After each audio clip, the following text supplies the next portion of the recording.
Oke, selamat pagi, selamat siang, dan selamat malam untuk Pak Imam dan teman-teman. Di sini saya Ginsi Tranesti, Audi Indira Riyadi, dan juga Nur Islah ingin mempresentasikan tentang kampanye COVID-19, vaksin COVID-19 yang untuk booster. Next, please.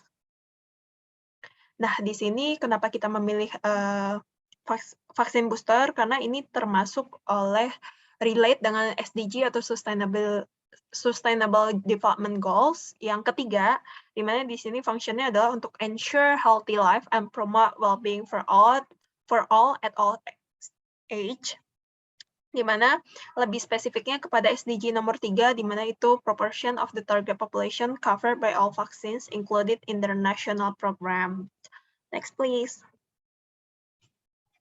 Nah, di sini untuk secara background sendiri kenapa kita memilih vaksin booster, karena kalau dari data Kemenkes ini data Kemenkes tahun bulan Maret 2022, bulan Februari, dan di sini terpantau bahwa kalau untuk vaksin dosis 1 itu udah hampir tercakup 100%, seluruh masyarakat Indonesia sudah mendapatkan vaksin tahap 1. Nah, untuk vaksin tahap 2 sendiri sudah 75%, tetapi kalau untuk vaksin tahap 3, yaitu vaksin booster, masih 9% dan bahkan tidak sampai 10% dari target yang ditentukan oleh Kemenkes. Dan ini mungkin masih hanya sekitar 20.000 orang dari 210 juta penduduk di Indonesia. Next, please. Nah, untuk situational analysisnya sendiri ada beberapa website yang dimana tersedia berita ini bahwa kasus varian-varian baru dari COVID-19-nya sendiri sudah merambah ke varian baru. Contohnya Omicron yang sudah merajalela di Australia, dan pihak Australia sendiri menganjurkan bahwa vaksinasi booster ini ampuh dalam menalangi varian-varian baru, dan beberapa penelitian juga selain pihak Australia juga menganjurkan negara-negara sebelah atau termasuk Indonesia untuk menjalankan vaksinasi booster. Termasuk juga beberapa penelitian juga menganjurkan untuk menerima vaksinasi booster untuk seluruh masyarakat yang ada di Indonesia. Nah, untuk slide selanjutnya nantinya akan dijelaskan oleh Nur Islah. Terima kasih Ginsi. Selanjutnya saya akan menjelaskan priority audience atau target audience dari kampanye ini. Untuk target audience dari kampanye sosial kami ini, berdasarkan demografinya adalah generasi Z yang berusia 10 hingga 25 tahun, serta orang tua dari Gen Z yang mempunyai anak di bawah 18 tahun, karena salah satu syarat dari vaksin booster adalah berusia 18 tahun ke atas. Dari data, menurut kata data sendiri, generasi Z itu dipilih karena generasi Z merupakan populasi terbesar di Indonesia dengan persentase 27,94% dari total populasinya. Next slide please, Di. Selanjutnya, untuk target audiensnya itu juga meliputi Gen Z, perempuan maupun laki-laki, dan berdasarkan geografisnya itu adalah Gen Z yang bertempat tinggal di Jakarta, Bogor, Depok, Tangerang, dan Bekasi. Dan untuk menurut perilakunya, target audiens dari kampanye ini adalah Gen Z yang sudah melakukan vaksinasi 1 dan 2, karena menurut surat edaran dari Kementerian Kesehatan tentang vaksinasi COVID-19 dosis lanjutan atau booster, bahwa untuk mendapatkan vaksinasi booster itu harus sudah mendapatkan vaksinasi dosis primer lengkap.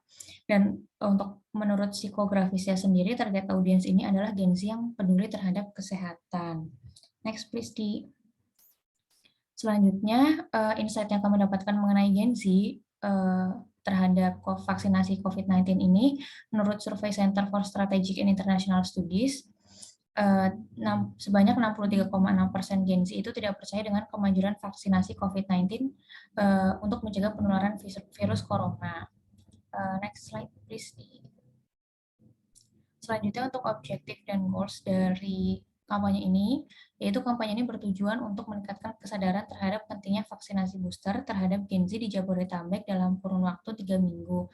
Dan dalam mengukur objektif ini sendiri, kami menggunakan matriks yaitu reach, view, engagement, impression, dan content interaction, serta profile visit dari Instagram kami yaitu @yukvaksin.id. Next please di selanjutnya untuk target audience barriers, motivation, dan competition. Yang pertama ada barrier. Jadi kami sebelumnya telah melakukan penelitian yang mengenai sikap dan niat terhadap vaksinasi booster selama 23 Maret sampai 26 Maret 2022 pada 48 responden. Dan ada beberapa faktor yang mereka pertimbangkan sebelum melakukan vaksinasi COVID-19. Faktor-faktor tersebut adalah menurut mereka vaksinasi booster itu belum cukup teruji. Responden takut dengan efek samping setelah mendapatkan vaksinasi booster seperti contohnya terpapar COVID-19 atau penyakit lain, takut vaksinasi booster tidak berhasil, dan sebagian besar dari responden juga tidak memiliki asuransi kesehatan yang cukup untuk membiayai mereka apabila mereka terpapar efek samping dari vaksinasi booster. Untuk motivasinya sendiri, ada beberapa faktor yang menjadi motivasi Gen Z untuk melakukan vaksinasi booster.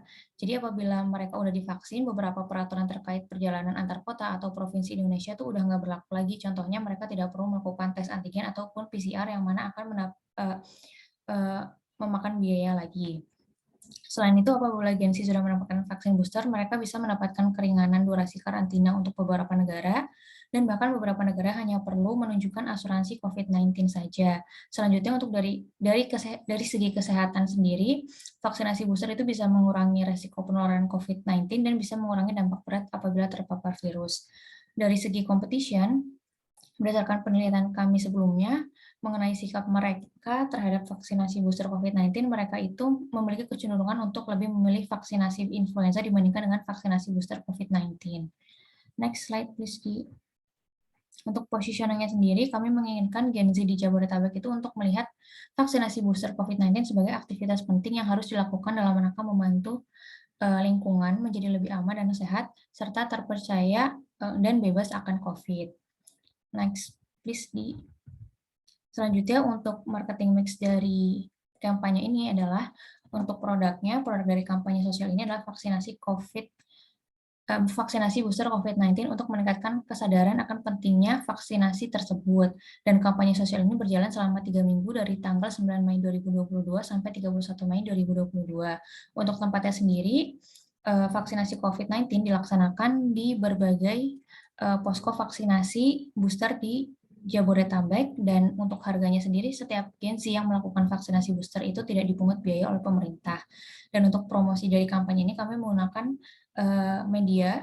sosial media Instagram @yukvaksin.id.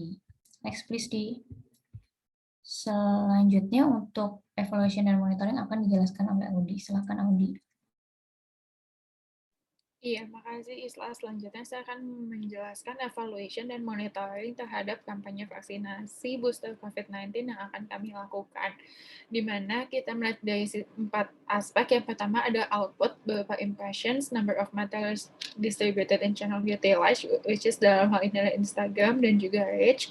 Kemudian dari sisi input adalah uang yang kita keluarkan beserta jumlah staff yang kita alokasikan beserta dengan jam kerja mereka dan juga existing materials yang kita miliki sekarang. Kemudian dari sisi outcomes adalah kita berharap adanya awareness terhadap kampanye ini dan adanya terjadi perubahan in beliefs atau attitude, di mana saat ini banyak masyarakat yang takut atau ragu untuk melakukan vaksinasi booster COVID-19. Dan juga outcomes-nya adalah respon to campaign elements, di mana hasilnya mereka mau untuk melakukan vaksinasi booster COVID-19 dan menunjukkan bukti bahwa mereka telah melakukan vaksinasi booster dengan upload foto mereka saat vaksin ke akun Instagram mereka dan mention ke @yukvaksin.id dan menggunakan hashtag yuk vaksin sekarang.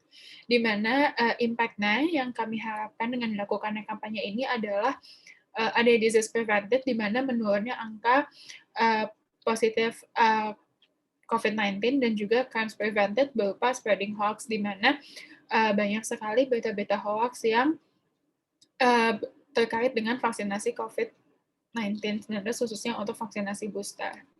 Nah, kemudian untuk budget dan funding sources-nya, budget yang dibutuhkan saat ini untuk menjalankan kampanye ini adalah sebesar 6 juta rupiah, di mana budget ini akan dibutuhkan untuk membayar biaya tenaga kerja sebesar 100.000 rupiah per jam, di mana untuk masing-masing orang, dan ada 3 orang tenaga kerja, dan selama 21 hari kerja, maka akan membutuhkan biaya sebesar 6 juta rupiah.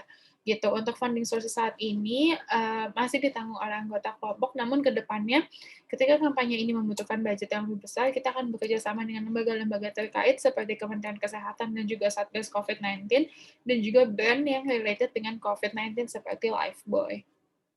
Nah, untuk implementation plan-nya yang akan kami lakukan adalah untuk meningkatkan kesadaran akan pentingnya vaksinasi booster COVID-19 bagi masyarakat Indonesia, terutama pada Gen Z melalui media sosial Instagram, di mana dalam kampanye ini bertanggung jawab adalah anggota kelompok beserta dengan Kementerian Kesehatan dan Satgas COVID-19. Kemudian kampanye ini akan selesai pada tanggal 31 Mei 2022 dengan budget yang dibutuhkan adalah sebesar 6 juta rupiah.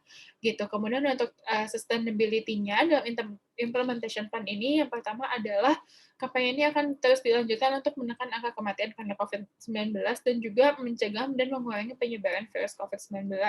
Selain itu, vaksinasi booster ini juga diharapkan dapat mengurangi dampak berat jika seseorang terpapar oleh virus COVID-19 dan juga turunnya angka kasus positif COVID-19 di Indonesia. Selanjutnya, untuk campaign result akan dijelaskan oleh Islah. Silakan Islah. Terima kasih Audi. Selanjutnya saya akan mempresentasikan mengenai campaign result atau report dari kampanye kami. Dalam melihat performance dari kampanye vaksinasi booster kami melihat performanya secara mingguan atau weekly basis yang dibagi menjadi 3 periode, dan matriks yang kami lihat dari kampanye ini adalah account reach, account engage, followers growth, content interaction, profile visits, dan challenge submission. Untuk yang pertama ada account reach. Jadi kalau menurut chart dari yang ada di slide, kalau dilihat dari account reach itu terlihat selalu adanya peningkatan di setiap minggunya dari sisi followers, sedangkan dari sisi non-followers itu ada puncak account reach pada periode kedua, dan hal ini bisa dikarenakan konten yang dipost paling banyak adalah pada periode tersebut. Dan untuk banyaknya konten yang dipost melalui akun Instagram yofvaksin.id, adapun account reach tertinggi yaitu sebesar 61, di mana post tersebut merupakan post yang menyebutkan bahwa fakta bahwa baru 19,39% masyarakat Indonesia yang sudah melakukan vaksinasi booster COVID-19. Next please, Selanjutnya dari account engage, performance dari kampanye vaksinasi booster COVID-19 ini bisa terlihat bahwa adanya peningkatan pada periode kedua, namun kembali mengalami penurunan pada periode ketiga, di mana performance yang fluktuatif ini memiliki tren yang sama, baik dari sisi followers maupun non-followers. Selanjutnya, next please, Untuk followers growth, saat ini followers akun Instagram yofvaksin.id adalah sebanyak 39 followers. Jika dilihat dari followers growth-nya, terjadi peningkatan sebesar 9,1% pada periode terakhir. Hal ini bisa jadi dikarenakan karena ada beberapa orang yang sudah melihat konten dari yofvaksin.id namun belum follow akun tersebut. Tapi setelah melihat bahwa konten yang dipost oleh akun kami itu informatif, sehingga orang tersebut baru follow akun yofvaksin.id. Selain itu, peningkatan followers ini juga bisa disebabkan oleh word of mouth dari existing followers. Namun, jumlah followers ini nggak bisa dilihat secara demografis karena followersnya itu masih di bawah 100, sehingga dari pihak Instagram nggak bisa memberikan data mengenai demografi dari followers akun @yofvaksin.id. Next, please, Selanjutnya, untuk content interaction, salah satu matriks yang kami ukur adalah content interaction dengan total 103 interaksi. Dan puncaknya itu ada pada minggu kedua dari kampanye, mendapatkan interaksi post tertinggi yaitu 47 serta 2 story interaction. Next please.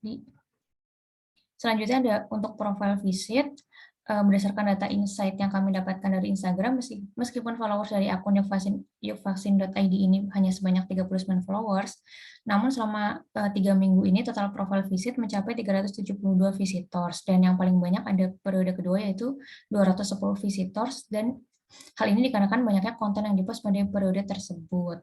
Next please, Selanjutnya untuk challenge submission, jadi dalam menjalankan kampanye ini kami juga membuat sebuah challenge di media sosial Instagram, yaitu dengan hashtag nggak takut vaksin. challenge di mana orang-orang tuh hanya perlu post foto mereka saat melakukan vaksinasi booster dengan mention @yukvaksin.id dan juga menggunakan hashtag #yukvaksinsekarang. Dan selama 3 minggu ada 5 orang yang mengikuti challenge tersebut yang sesuai dengan terms and condition yang sudah ditentukan oleh kelompok. Dan dalam menjalankan challenge ini ada beberapa kendala seperti misalnya orang yang mengikuti challenge ini Instagram-nya masih di private sehingga kita nggak bisa tracking story tersebut.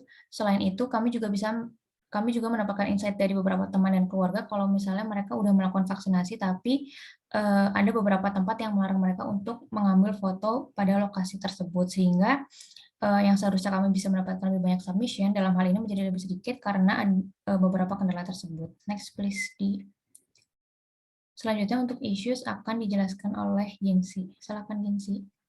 Terima kasih Islah. Untuk isu sendiri, sebenarnya kita pada awalnya membuat nama Instagramnya adalah vaksinasi booster. Dengan jumlah dalam waktu beberapa hari atau seminggu itu sudah mendapatkan 9 followers dengan kita sudah mempost 3 konten. Tapi kita mendapatkan isu bahwa akunnya sudah diblok oleh Instagram karena dianggap masih di bawah umur. Kita sudah melakukan appeal dengan memasukkan nomor KTP dan menunggu waktu 3 hari, namun tetap tidak bisa. Pada akhirnya kita memutuskan untuk membuat akun baru dengan tag yukvaksin.id dan kita memulai kampanye dari awal lagi. Hal inilah yang membuat kita agak sedikit terlambat dalam menyebarkan kampanye atau membuat kampanye ini lebih besar karena terdapat isu ini. Next please. Nah, ini adalah contoh Instagram yukvaksin ID setelah vaksinasi booster sebelumnya. Dengan total akhirnya adalah followersnya 39 dan post terakhir kali adalah 9 konten. Next please. Dan ini adalah insight overview as of May 31, 2022. Dan di mana account reach-nya itu sekitar 116, account engage sekitar 22, dan dengan total followers 39. Next please. Oke, saran dari kita adalah untuk campaign ini, satu adalah campaign sosial selanjutnya mungkin kita dapat menargetkan seluruh masyarakat Indonesia, jadi tidak hanya kayak Jabodetabek atau daerah tertentu, karena salah satu pertimbangannya adalah salah seorang followers itu menanyakan lokasi vaksin booster, di mana sih lokasi vaksin booster di daerah Padang. Terus waktu pelaksanaan campaign ini mungkin bisa lebih diperpanjang untuk mendapatkan target audiens yang lebih besar, dan jika ingin menggunakan call ataupun influencer, mungkin sebaiknya kita menggunakan call atau influencer yang terkait dengan kesehatan agar dapat lebih dipercaya dan lebih kredibel. Karena kan berkaitan dengan kesehatan manusia itu mempunyai resiko besar bagi audiens. Jadi jika mereka salah menerima pengetahuan, nantinya malah akan bumerang sendiri dan berdampak kita malah tidak sesuai prosedur. Terus mungkin selanjutnya adalah menggunakan fitur Instagram Ads agar bisa menargetkan kampanye sosial pada demografi tertentu dan juga menjangkau audiens yang lebih luas. So far, that's all of our presentation about our campaign tentang vaksinasi booster. Thank you. Selamat siang, selamat pagi, dan selamat malam.